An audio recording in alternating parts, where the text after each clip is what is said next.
몇 해 전 무법 변호사라는 드라마가 있었습니다.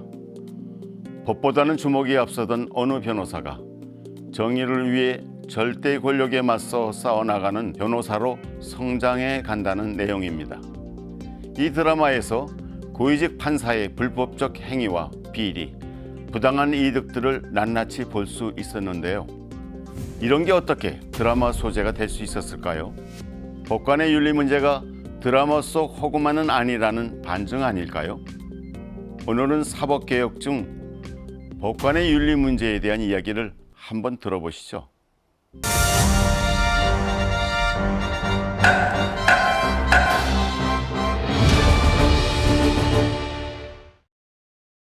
우리 헌법은 106조 제1항에서 법관은 탄핵 또는 금고 이상의 형의 선고에 의하지 아니하고는 파면되지 아니하며 징계 처분에 의하지 아니하고는 정직, 감봉, 기타 불리한 처분을 받지 아니한다고 규정을 해서 법관의 신분을 보장하고 있습니다.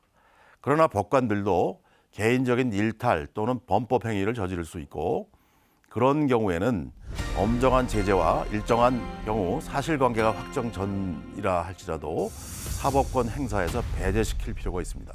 법관의 파면은 탄핵 또는 금고 이상의 형의 선고에 의한 경우에만 가능하도록 하여 공무원보다 훨씬 더 강력한 신분 보장을 해주고 있는데 이것은 사법권의 독립을 실질적으로 보장하기 위한 것으로 이해되고 있습니다. 그러나 법관의 윤리 문제가 불거져도 적기에 충실한 윤리심사와 그에 따른 징계 등 제재가 가해지지 못해서 국민의 원성을 사는 사례가 드물지 않게 발생합니다. 법관 탄핵도 가능하지만 실제로 시행된 사례는 거의 없습니다. 사실 법관의 윤리 문제를 해결할 제도도 문제지만 팔이 안으로 굽는 관성, 그들만의 리그에 안주해서 스스로 고양이 목에 방울을 달지 못하는 사법부의 고질적인 행태가 국민의 눈높이에 부응하지 못하는 것이 문제이기도 합니다.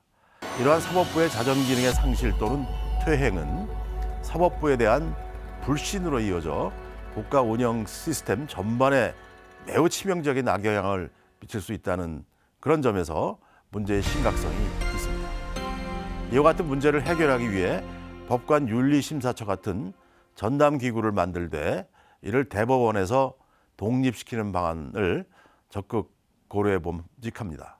사실상 유명무실하게 운영되어 온 법관 징계제도 역시 개선이 필요합니다. 현행헌법 65조 1항은 대통령, 국무총리, 국무위원, 행정각부의 장, 헌법재판소 재판관, 법관, 중앙선거관리위원회 위원, 감사원장, 감사위원, 기타 법률이 정한 공무원이 그 직무집행에 있어서 헌법이나 법률을 위배한 때에는 국회는 탄핵의 소추를 의결할 수 있다 이렇게 규정하고 있습니다. 이 조항에 따라 법관에 대한 탄핵이 가능하면 물론입니다. 그러나 탄핵 제도는 소추권이 국회에만 있기 때문에 한계가 있습니다. 법관 징계를 위한 탄핵이라면 일본의 예처럼 일반 국민과 변호사도 재판관에 대한 탄핵 소추를 청구할 수 있도록 하는 것이 바람직하다고 생각합니다. 헌법에 법관, 헌법재판관을 포함해서요. 법관 징계에 대한 규정을 두든지 아니면 법관 징계법에 그런 내용을 반영하든지 해야 합니다. 아울러 법관을 탄핵 또는 금고 이상의 형의 선고에 의한 경우에만 파면할 수 있도록 한 헌법 106조의 취지는 사법권 독립을 실질적으로 뒷받침한 것이라는 취지는 존중해야 되겠지만 그 사유를 불문하고 공무원보다 훨씬 더 강력한 신분 보장을 해준 것이 타당한지는 평등권 차원에서 한번 심사숙고해 볼 필요가 있습니다. 법관의 직을 유지시킬 수 없을 정도로 심각한 결함이 판명된 경우에는 이를 법률에서 파면 또는 해임 사유로 정할 수 있도록 법률에 유보하는 방안도 한번 신중하게 검토해 봐야 하지 않을까요? 헌법 106조 1항을 다음과 같이 개정하는 방안을 제안합니다.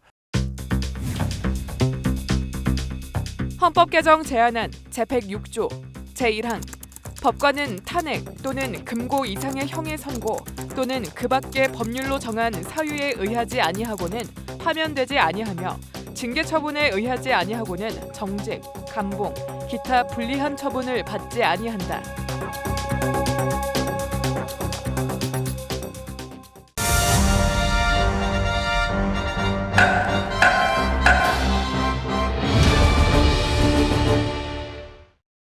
한편 독립된 법관 윤리심사기구를 도입할 경우 이 심사기구를 어디에 위치시키느냐 하는 문제가 있습니다.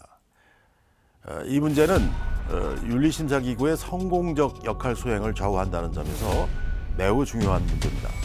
대법원 산하에 두는 것은 팔이 안으로 굽는 법원의 행동 패턴을 감안할 때 자칫 법관의 윤리 위반이나 비리에 일종의 면죄부를 주는 어리석은 결과로 이어질 수도 있다는 그런 우려가 있습니다. 추천하기가 좀 곤란합니다. 반면 국민 대표기관인 국회에 그런 권한을 주는 방안도 생각해 볼 수는 있겠지만 법관에 대한 탄핵 소추권을 가지는 국회에 윤리심사까지 맡기는 것은 조금 좀 문제가 있습니다. 정치 문제를 사법에 전가하고 그 결과를 정파적 관점에서 정치화해왔던 저간의 행태를 고려할 때 역시 현명한 방법은 아니라고 생각합니다. 최고 독립기관으로 설치하되 그 구성에 3부 합작, 거기에다가 시민사회단체 추천 방식을 따르면 되지 않을까 생각합니다. 이와 관련하여 다른 관점에서 생각해 볼 수 있겠죠. 사정관 또는 사정감독원장 같은 최고 국가감찰기관의 설립 방안이 주목을 끕니다. 사정관은 몇몇 북유럽 국가들에서 발견되는 공직으로 정부 활동의 적법성을 감찰하는 광범위한 권한을 가진 기관입니다.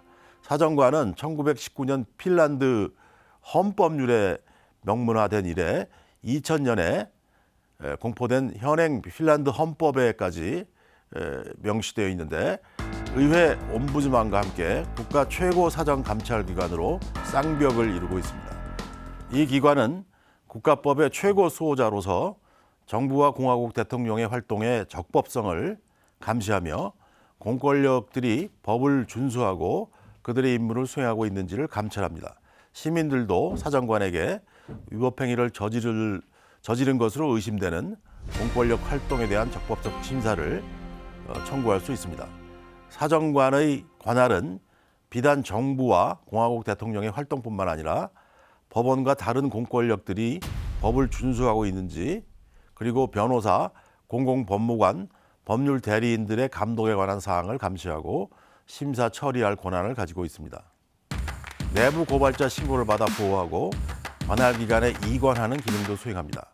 최근에 총선에서 실각하긴 했지만 코로나 팬데믹 상황에서 동료들과 댄스 파티를 벌였다가 물의를 빚은 산나 마린 전 총리에 대한 심사 판정을 내려서 언론의 주목을 받기도 했습니다. 서로 자신에게 유리한 사실만 부각 강조하며 벌이는 여야 정당 간 극한 대결, 계층과 성별, 지역과 관련된 쟁점들을 둘러싼 사회 세력들, 시민사회단체나 이익단체들 사이에 격화된 갈등, SNS 등을 통해 난무하는 가짜뉴스와 정보 왜곡 시도들을 겪으면서 무엇이 진실이고 무엇이 잘못된 것인지 혼란에 빠지는 일이 많습니다. 공정하고 공신력 있는 사실과 오류를 객관적으로 분별하여 판정해 줄 수 있는 사정관 같은 기구가 우리에게도 필요하지 않을까요? 단독 관청이 불안하다면 3부 합작으로, 그리고 불편부당한 사회의 현인들로 구성된 신뢰 기구를 만들어서 공직자 모두의 비리나 윤리 위반 행위를 감시, 감독, 심판할 수 있도록 하면 어떨까요? 지금 감사원의 기능 중 직무감찰 기능, 공직자윤리위원회의 심사 기능, 그리고 앞서 살펴본 법관 의원에 대한 윤리심사 기능에다 현행 국민권익위원회의 부정부패 방지 기능을 합쳐서 통합적인 사정감찰기구를 만들면 어떨까요? 조심스럽게 제안해 봅니다. 물론 그 경우에도 저 유명한 딜레마, 감시자는 누가 감시할 것인가? 라는 물음에 대한 답을 준비해 놓아야 합니다. 결국은 국회에 대한 보고 의무를 강화하고 국회의 심사 절차를 강화하는 민주적 통제 절차를 따를 수밖에 없을 겁니다.